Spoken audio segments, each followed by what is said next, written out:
31 ને લઈ અને વેરાવળ અને સમગ્ર ગીર સોમનાથ જિલ્લાના યુવાધનમાં ખૂબ ઉત્સાહ છે અને લોકો ખૂબ ઉત્સાહથી ઉજવણી કરવા માંગી રહ્યા છે. તો અમે આ લોકો શાંતિપૂર્ણક રીતે ઉજવણી કરી શકે અને કોઈ પણ અસામાજિક તત્વો એમને પરેશાન ન કરે અને શાંતિથી પરિવાર સાથે આ નવા વર્ષનું આગમનને એ લોકો વધાવી શકે એના માટે આપણી જુનાગઢ, અમરેલી અને દીવ આ ત્રણેય જે આપણી ચેકપોસ્ટો આવેલી છે એને ખૂબ જ સઘન કરેલી છે. તમામ જગ્યાએ આપણા પોલીસના જવાનો રાઉન્ડ ધ ક્લોક ચેકિંગ કરી રહ્યા છે, જેમાં વાહન ચેકિંગ, લોકોનું ચેકિંગ, ડ્રિંક અને ડ્રાઈવના કેસો વધુમાં વધુ થાય એના માટે આપણે પ્રયત્નશીલ છીએ અને કોઈ પણ જાતનું અસામાજિક તત્વો કે કોઈ પણ જાતની ગેરકાયદેસર પ્રવૃત્તિ અહીંયાથી પ્રવેશે નહીં એના માટે પણ ખૂબ આપણે જાગૃત છીએ અને વધુમાં વધુ કેસો થાય અને લોકો શાંતિપૂર્ણ રીતે ઉજવણી કરી શકે એના માટે અમે કટિબદ્ધ છીએ. કારણ કે ગીર સોમનાથ જિલ્લામાં આપણું જે સાસણનું જંગલ, જે સિંહ જોવા માટે અત્યારે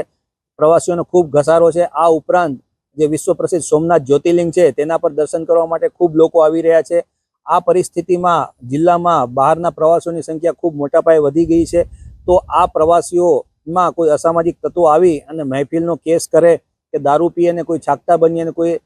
ગેરકાયદેસર પ્રવૃત્તિ ના કરે એના માટે જિલ્લા પોલીસ દ્વારા LCB, SOG અને લોકલ પોલીસને સાથે રાખીને છેલ્લા 4 દિવસથી આપણે ગીર સોમનાથના તમામ યાત્રાધામોમાં હોટલ, ગેસ્ટ હાઉસ આપણે ચેક કરી રહ્યા છીએ અને એમાં મહેફિલના કેસો પણ કરી રહ્યા છીએ. અત્યાર સુધી લગભગ આપણે 3 જેટલા મહેફિલના કેસો કરવામાં સફળતા મળી છે અને હોટલ અને ધાબાઓ ચેક કરતા લગભગ 3 એવા જાહેરનામા ભંગના કેસો થયેલા છે, જેમાં આપણે હોટલ માલિકો દ્વારા જે પ્રવાસીઓ હોય ઉતારુઓની માહિતી સમયસર જેમાં અપલોડ કરવામાં આવેલ નથી એવા પથિક સોફ્ટવેરના પણ જાહેરનામાના ભંગના કેસો આપણે કરેલ છે. જિલ્લા પોલીસ તરફથી હું SP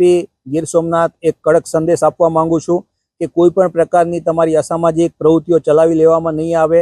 સામાન્ય લોકોને રંજાડ કરવાનો કોઈ પણ તમારો ઈરાદો સફળ નહીં થાય અને કોઈ પણ જાતના સીન સપાટા કે જાહેરમાં કોઈ પણ જાતના દેખાવ કર્યા છે તો તમારી જાહેરમાં જ સરભરા કરવામાં આવશે. એટલા માટે શાંતિથી લોકોને નવા વર્ષનું આગમન થાય એની ઉજવણી કરવા દેવી.